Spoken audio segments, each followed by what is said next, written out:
नमस्कार, आपका बहुत स्वागत है इंडिया वॉइस पे। मैं हूं आपके साथ समृद्ध मिश्रा। वक्त तो चला है देवभूमि समाचार का, तो बुलेटिन की शुरुआत करें उससे पहले आपको सीधे लेके चलते हैं देहरादून, जहां पर भारत विकास परिषद द्वारा आयोजित 9वीं सामूहिक वंदे मातरम गायन कार्यक्रम का आयोजन हुआ है, जिसमें मुख्यमंत्री पुष्कर सिंह धामी अपना क्या कुछ संबोधन में कह रहे हैं, आपको सुनाते हैं। सबसे पहले गणतंत्र दिवस की हार्दिक शुभकामनाएं देता हूं और गणतंत्र दिवस के पावन अवसर पर भारत विकास परिषद द्वारा आयोजित सामूहिक वंदे मातरम गायन कार्यक्रम में आप सबके बीच में हर वर्ष की भांति इस वर्ष भी आकर मुझे अत्यंत हर्ष की अनुभूति हो रही है। और ये अवसर इसलिए भी विशेष है क्योंकि हमारा राष्ट्रीय गीत वंदे मातरम अपनी रचना के 150 गौरवशाली वर्ष पूरे कर चुका है। भाइयों बहनों, बंकिम चंद्र चट्टोपाध्याय जी की लेखनी से निकला वंदे मातरम स्वतंत्रता आंदोलन का नारा था, जिसके बारे में हमारे मुख्य वक्ता जी ने अपने काव्य के माध्यम से, अपने भाषण के माध्यम से हम सब के बीच में रखा। वंदे मातरम ने देशवासियों को एक साझा सांस्कृतिक भावनात्मक पहचान दी और पीढ़ियों को राष्ट्र सूत्र के प्रेम में बांधने का काम किया। जब गुरुदेव रविंद्रनाथ टैगोर ने वंदे मातरम को संगीतबद्ध किया तो वंदे मातरम नारा नहीं बल्कि त्याग, एकता और राष्ट्र के प्रति समर्पण की भावना का सजीव प्रतीक बन गया। भाइयों बहनों, वंदे मातरम कोई एक सामान्य कविता नहीं है, बल्कि ये मां भारती के प्रति हमारी आस्था, हमारा समर्पण और हमारे कर्तव्य बोध की अभिव्यक्ति है। जब राष्ट्र की हजारों कंठों के साथ एक साथ गूंजता है, तब केवल सुर नहीं मिलते बल्कि हृदय, विचार और हमारे सबके संकल्प एक हो जाते हैं। हम सबकी दिशा एक हो जाती है, हम सबका पथ एक हो जाता है। इसी भाव को जन जन तक पहुंचाने के उद्देश्य से इस गरिमामयी आयोजन के लिए मैं भारत विकास परिषद की पूरी टोली को, पूरी टीम को बहुत बधाई देता हूं, बहुत साधुवाद देता हूं। भाइयों बहनों, आज का दिन हमारे राष्ट्र के इतिहास में स्वर्ण अक्षरों में अंकित है। जैसा कि हम सभी जानते हैं, 1950 को स्वतंत्र भारत ने अपना संविधान लागू करके लोकतांत्रिक गणराज्य के रूप में अपनी यात्रा का शंखनाद किया था। आज का दिन संविधान सभा के सदस्यों के साथ साथ उन महान स्वतंत्रता सेनानियों, क्रांतिकारियों, सत्याग्रहियों और मां भारती के अमर सपूतों को नमन करने का भी अवसर है, जिनके संघर्ष से, जिनके बलिदान से और भारत माता के प्रति समर्पण के कारण हमें एक राष्ट्र के रूप में पहचान मिली। मैं उन सभी महान पुण्य आत्माओं को अपनी आज के अवसर पर विनम्र श्रद्धांजलि अर्पित करता हूं। साथ ही आज के इस गौरवपूर्ण अवसर पर मैं सेना, पुलिस के उन सभी वीर जवानों को भी नमन करता हूं, जिन्होंने मां भारती की एकता, अखंडता और सुरक्षा के लिए अपना सर्वोच्च बलिदान देश के लिए दिया। उनका साहस, समर्पण, देश प्रेम हम सभी को हमेशा प्रेरित करता रहेगा, हम सबको हमेशा प्रेरणा देता रहेगा। भाइयों बहनों, हमारा संविधान केवल कानून का एक दस्तावेज नहीं है, बल्कि हमारी प्राचीन सभ्यता, लोकतांत्रिक मूल्यों और हजारों वर्षों की सांस्कृतिक चेतना का प्रतिबिंब है। जिस भारत के बारे में कहा जाता था कि इतनी विविधताओं वाला देश कभी भी लोकतांत्रिक देश नहीं रह जाएगा, वो भारतवर्ष आज विश्व का सबसे बड़ा लोकतांत्रिक देश है। और आज यही भारत आदरणीय प्रधानमंत्री श्री नरेंद्र मोदी जी के नेतृत्व में विकसित भारत के संकल्प को लेकर, आत्मनिर्भर भारत के संकल्प को लेकर तेजी से आगे बढ़ रहा है। भारत अब विश्व की सबसे बड़ी चौथी अर्थव्यवस्था बन चुका है और आने वाले कुछ ही वर्षों में भारत दुनिया की तीसरी सबसे बड़ी अर्थव्यवस्था बनने वाला है। यानी कि दुनिया के तीन ही देश अर्थव्यवस्था के सबसे बड़े होंगे, अमेरिका, भारत और चीन। आदरणीय प्रधानमंत्री जी के नेतृत्व में देश में आधुनिक बुनियादी ढांचे, स्मार्ट सिटी, राष्ट्रीय मार्ग, राजमार्ग, हवाई कनेक्टिविटी के माध्यम से विकास को आज नई गति मिली है।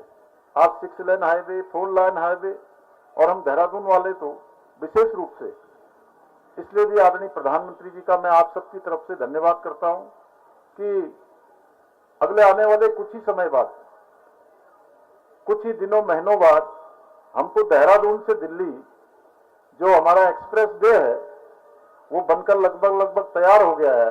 उसकी सौगात हमको मिलने वाली है। और दिल्ली से देहरादून और देहरादून से दिल्ली की दूरी जो आज 4 घंटे लगते हैं, कभी 5 घंटे लग जाते हैं, कभी जाम की स्थिति में उससे भी अधिक लग जाता है, लेकिन आने वाले समय में ये दूरी 2.5 से 3 घंटे में अधिकतम होने वाली है। और मैं तो अभी किसी कार्यक्रम में था तो मैं कह रहा था बहुत सारे लोगों से जो दिल्ली से यहां आए हुए थे, मैं उनसे कह रहा था कि अगली बार आप लोग देहरादून आएंगे दिल्ली से तो आप हवाई मार्ग को नहीं चुनेंगे बल्कि आप सड़क मार्ग को चुनेंगे। भाइयों बहनों, इसके साथ साथ डिजिटल इंडिया, यूपीआई, नवीन नवाचारों ने देश के प्रत्येक नागरिक को आज तो आप सुन रहे थे मुख्यमंत्री पुष्कर सिंह धामी को। चलिए अब आगे बढ़ते हैं बाकी खबरों की ओर। उत्तराखंड विधानसभा के अध्यक्ष ऋतु खंडूरी भूषण ने गणतंत्र दिवस के अवसर पर ध्वजारोहण किया, जहां विधानसभा अध्यक्ष ने सभी कर्मियों को शपथ दिलाने के साथ ही देश और प्रदेशवासियों को गणतंत्र दिवस की शुभकामनाएं भी दी हैं। देखिए। ऐसा है, आज हम अपना 77th रिपब्लिक डे मना रहे हैं, गणतंत्र दिवस मना रहे हैं। मैं सभी प्रदेशवासियों को बहुत सारी शुभकामनाएं देती हूँ। और जिस तरह से हम देख रहे हैं पिछले कुछ सालों में हम लोग विकास की यात्रा धीरे धीरे तय कर रहे हैं, प्रदेश भी धीरे धीरे आगे बढ़ रहा है। और मुझे पूरा विश्वास है कि 2047 में जब एक डेवलप्ड नेशन उभर कर आएगा तो उसमें एक मजबूती उस डेवलप्ड नेशन को उत्तराखंड भी देगा, अपनी विकास की यात्रा को और बढ़िया बनवाएगा। इंफ्रास्ट्रक्चर डेवलपमेंट अगर हम देखें, उत्तराखंड में इंफ्रास्ट्रक्चर डेवलपमेंट हो रहा है, किस तरह से एम्प्लॉयबिलिटी और एम्प्लॉयमेंट और कैसे जनरेट हो उस पर काम हो रहा है। टूरिज्म को कैसे और अच्छा किया जाए, सशक्त किया जाए, कंफर्टेबल किया जाए, उस पर विचार हो रहा है। नए नए आयाम टूरिज्म में खोजे जा रहे हैं। तो इसलिए मुझे लगता है कि हम लोग जो चाहते हैं उत्तराखंड एक विकसित, सशक्त, सुदृढ़, स्वस्थ, शिक्षित प्रदेश बन के उभरे, वो बढ़ता हुआ मुझे नजर आ रहा है।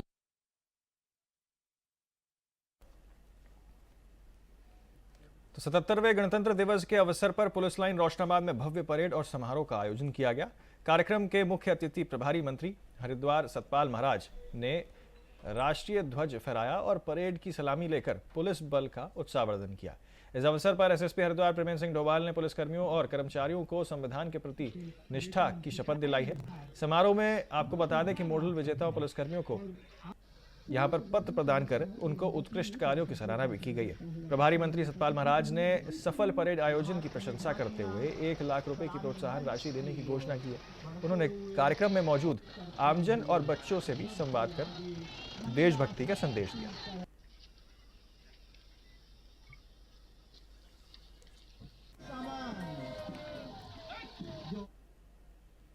तो देहरादून में 77वें गणतंत्र दिवस पर सचिवालय परिसर में मुख्य सचिव आनंद बर्धन ने यहां पर ध्वजारोहण किया। आपको बता दें, उन्होंने प्रदेशवासियों को शुभकामनाएं देते हुए उत्तराखंड आंदोलन के शहीदों को श्रद्धांजलि अर्पित की है। मुख्य सचिव ने कहा कि उत्तराखंडित को संजोना सभी की सामूहिक जिम्मेदारी है। उन्होंने अधिकारियों से ईमानदारी, पारदर्शिता और जनहित में कार्य करने का आह्वान किया। कार्यक्रम में राष्ट्रगान के साथ संविधान की मूल भावना को आत्मसात करने का संकल्प भी लिया गया है। आज गणतंत्र दिवस का पावन पर्व 77वां गणतंत्र दिवस मनाया जा रहा है पूरे देश भर में। हम उत्तराखंड में मौजूद हैं, राजधानी देहरादून में। हमारे साथ मुख्य सचिव आनंद बर्धन साहब हमारे साथ मौजूद हैं। सर, किस तरीके से देखते हैं, आपका पहला भाषण हुआ सर? ये मैं समस्त प्रदेशवासियों को भारत के 77वें गणतंत्र दिवस की हार्दिक बधाई एवं शुभकामनाएं देना चाहता हूं। और इस अवसर पर मैं अपने सचिवालय कर्मियों का आह्वान करना चाहता हूं कि वो अपने कर्तव्य निष्ठा और मेहनत से निर्वहन करें। यही हमारी गणतंत्र की सच्ची निष्ठा होगी गणतंत्र के प्रति, और यही हम लोगों से एक्सपेक्टेड है।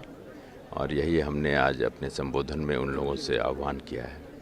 धन्यवाद। सर, आपको उत्तराखंड में लंबा अनुभव है, आपने उत्तराखंड को बहुत करीब से देखा है, जिया है।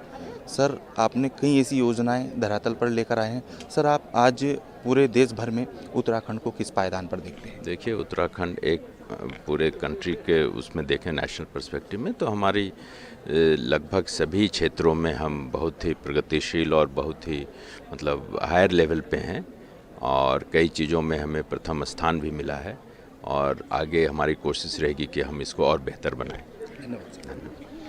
मुख्य सचिव आनंद वर्धन साहब हमारे साथ मौजूद थे, जिन्होंने साफ तौर पर कहा है कि उत्तराखंड में कई ऐसी योजनाएं हैं जो आम जनता को लाभान्वित करने वाली हैं।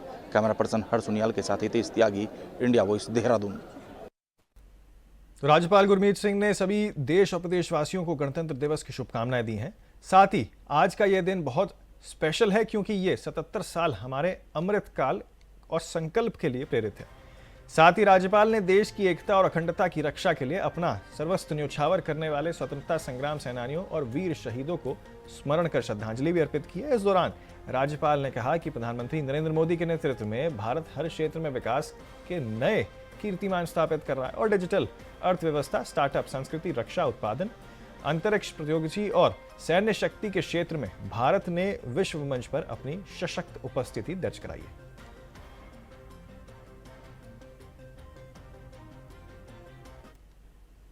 तो 2027 से पहले सभी यहां पर आपको बता दें कि पार्टियां अपना अपना कुनबा बढ़ाने में लगी हुई हैं। आपको बता दें इसी के चलते आज बड़ी संख्या में भाजपा छोड़ लोगों ने कांग्रेस का दामन थामा है। इस दौरान पूर्व मुख्यमंत्री हरीश रावत और वरिष्ठ कार्यकर्ता इस कार्यक्रम में मौजूद रहे। पूर्व मुख्यमंत्री हरीश रावत ने सभी को कांग्रेस की सदस्यता ग्रहण कराई है। हरीश रावत ने कहा है कि जो लोग भाजपा में यहां पर थे आज भाजपा से असंतुष्ट होकर दिखते हुए नजर आ रहे हैं और कांग्रेस में शामिल हो रहे हैं। इसी के चलते वे अब भाजपा का दामन छोड़ कांग्रेस में शामिल हुए हैं। यह अभियान अभी और जोरों शोरों से चलेगा और 2027 में जनता कांग्रेस का साथ जुड़ने का काम करेगी।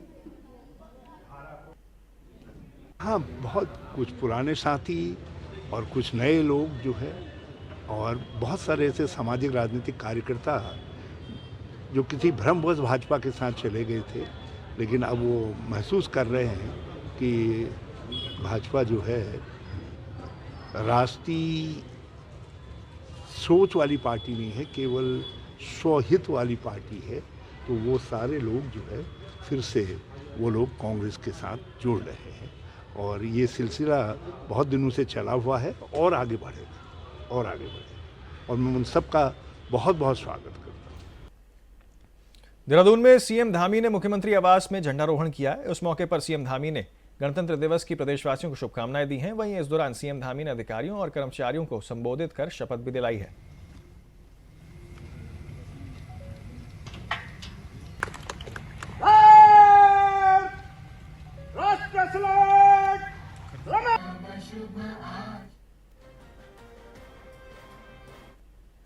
प्रदेशवासियों को सभी को गणतंत्र दिवस की शुभकामनाएं देता हूं, बधाई देता हूं और इस अवसर पर ये हमारा देश का उत्सव है।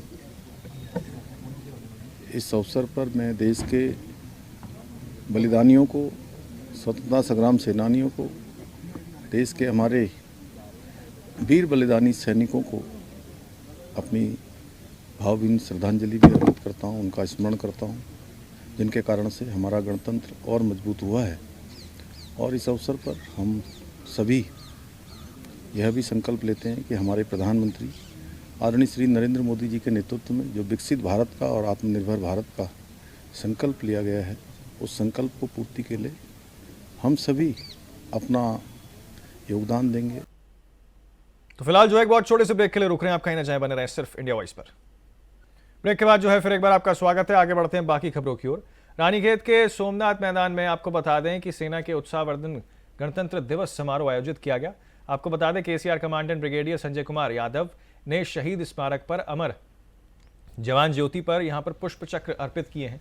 कुमाऊं रेजिमेंट सेंटर के पूर्व और वर्तमान अधिकारियों और जवानों ने शहीदों को श्रद्धांजलि दी है। इस अवसर पर कमांडेंट ने सभी के साथ तिरंगा फहराया और मिष्ठान वितरण किया है। सैन्य क्षेत्र सहित सशस्त्र सीमा बल सीमांत मुख्यालय में रानीखेत में भी गणतंत्र दिवस मनाया गया।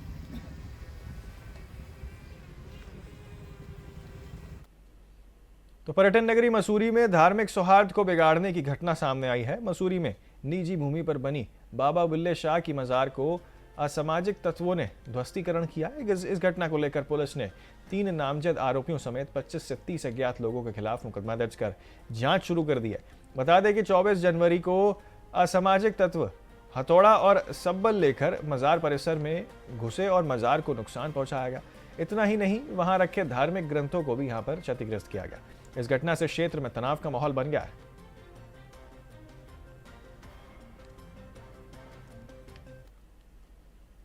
मां गंगा हिंदू सम्मेलन आयोजन समिति हरिद्वार की ओर से हर की पौड़ी पर आज हिंदू सम्मेलन का आयोजन किया गया, जिसमें बड़ी संख्या में साधु संत और आरएसएस से जुड़े लोग शामिल हुए हैं। आपको बता दें, हर की पौड़ी पर लगे हिंदू प्रवेश निषेध के बोर्ड लगने के बाद धार्मिक स्थानों पर अहिंदू विरोध और प्रवेश का जो है यहाँ पर मांग उठने लगी थी। गंगा सभा ने अध्यक्ष नितिन गौतम ने बताया कि पूरे भारत सहित उत्तराखंड में भी हिंदू सम्मेलन होने जा रहा है और इसी के चलते हर की पौड़ी में हरिद्वार धाम नगरी में भी यह पहला हिंदू सम्मेलन है। उन्होंने एक बार फिर दोहराया कि हर की पौड़ी सहित अन्य धार्मिक स्थलों पर गैर हिंदुओं के प्रवेश पर निषेध की बात कही। यहाँ ये पूरा विश्व इसको देख रहा है, तो माँ गंगा के पवित्र पावन तट पर एक कार्यक्रम हो रहा है। तो जो इस संघ के शताब्दी वर्ष में 5 बातें हैं, वो कुटुंब की, वो पर्यावरण की, वो समरसता, और नागरिक कर्तव्य और स्व का भाव, वो सब चीजें विशेष रूप से गौ और गंगा गायत्री वो हिंदू समाज के लिए पवित्र हैं। वो ये संदेश यहाँ से पूरे विश्व में जाएगा और ये उत्तराखंड का प्रवेश द्वार है, तो यहाँ से संदेश पूरे प्रदेश में भी जाएगा।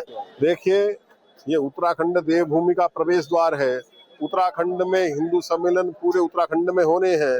निश्चित रूप से उसी श्रृंखला में इस प्रवेश द्वार से देवभूमि के यह पहला हिंदू सम्मेलन कार्यक्रम है। निश्चित रूप से यह पूरे देश, पूरे उत्तराखंड को एक नई दिशा देगा। यहाँ हजारों की संख्या में यहाँ हिंदुओं ने एकत्र होकर के इस हिंदू सम्मेलन को जो साझा किया है वह निश्चित रूप से प्रेरणादायक है और निश्चित रूप पूरे उत्तराखंड के अंदर दिव्य भव्य कार्यक्रम होंगे। उत्तरकाशी जनपद की ऊंची पहाड़ियों में हुई ताजा बर्फबारी के बाद पर्यटक सीजन की रौनक लौट आई है। आपको बता दें, यमुना घाटी क्षेत्र में प्रसिद्ध पर्यटन स्थल केदारकांठा, हरिकुंडन, सांकरी और आसपास के ऊंचाई वाले इलाकों में पर्यटकों की आवाजाही तेज बढ़ गई है। वहीं देश के विभिन्न राज्यों से पहुंचे सैलानी बर्फ में ढकी वादियों और पहाड़ों के बीच प्राकृतिक सुंदरता पर भरपूर आनंद उठा रहे हैं। स्थानीय होटल्स, होम स्टे और पर्यटक व्यवस्था से जुड़े लोगों के लिए ये बर्फबारी किसी वरदान से कम नहीं है। ये मेरा जिंदगी का पहला ऐसा पहाड़ी इलाके में या फिर बर्फ वाली इलाके में पहला टूर है मेरा, और इतना कभी सोच के नहीं आए थे। सोचा था कि बर्फ है, अब बर्फ है क्या नहीं है वो भी नहीं सोचा था, लेकिन जैसे आया वैसे हमारे ऊपर कृपा होगी, आसमान से कुछ बर्फ गिर गए और हमारे मौज होगी। आज तक हम लोग ने जिंदगी में सिर्फ फ्रिज का बर्फ देखा, जाता है तो बर्फ गोले वाला बर्फ देखा, ये तो जिंदगी में पहली बार दिख रहा है बर्फ। मजे आ गए। तो बहुत अच्छा लग रहा है।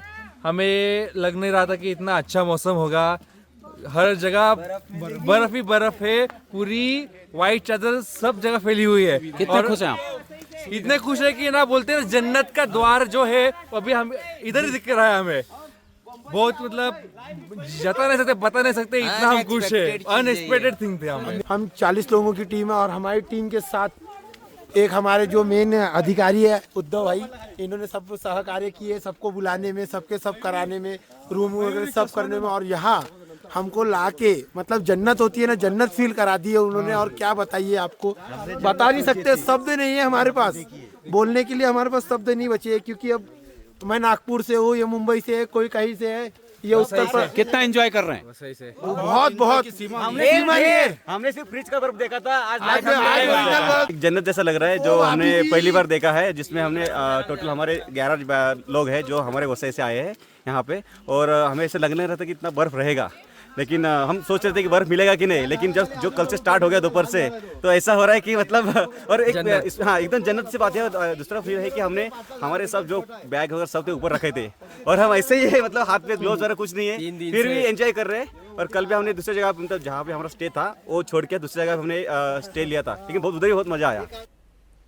तो मुख्यमंत्री पुष्कर सिंह धामी ने उत्तराखंड के पूर्व मुख्यमंत्री और महाराष्ट्र के पूर्व राज्यपाल भगत सिंह कोश्यारी को पद्म भूषण सम्मान से सम्मानित किए जाने की घोषणा पर हर्ष व्यक्त किया। मुख्यमंत्री ने कहा कि भगत सिंह कोश्यारी जी को पद्म भूषण प्रदान कर दिए जाने की घोषणा समस्त उत्तराखंड वासियों के लिए अत्यंत गौरव और प्रसन्नता की बात है। यह सम्मान उनके संपूर्ण सार्वजनिक जीवन, राष्ट्र सेवा और समाज के प्रति समर्पण का एक यशोचित सम्मान है। मुख्यमंत्री ने कहा कि कोश्यारी जी का संपूर्ण सार्वजनिक जीवन सादगी, सिद्धांतवादी और अनुशासन और राष्ट्र सेवा को समर्पित रहा है।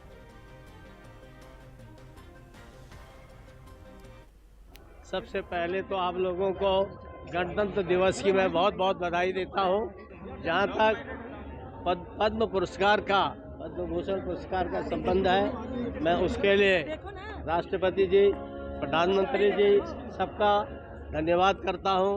वस्तुतः एक छोटे से कार्यकर्ता को मैं नहीं सोचता कि कभी मैंने इस चीज़ की कामना की हो, लेकिन हमारे प्रधानमंत्री जी ने इस पर सोचा और एक किसान के बेटे को इतना ऊंचा सम्मान दिया है। मैं उनका आभारी हूँ। मेरा केवल इतना ही कहना है कि हम सब लोग अपने अपने क्षेत्र में जहाँ भी काम कर रहे हैं, मनोयोग से हर क्षेत्र में जब काम करेंगे तो हमारा देश जो हम चाहते हैं 2047 तक जगत गुरु बने, भारत संपन्न बने, नंबर 1 का देश बने। अगर हम सब अपना कर्तव्य का पालन करें उस दिशा में जा सकते हैं, और इसके लिए आप सबका भी मैं बहुत धन्यवाद देता हूँ। बहुत बहुत धन्यवाद।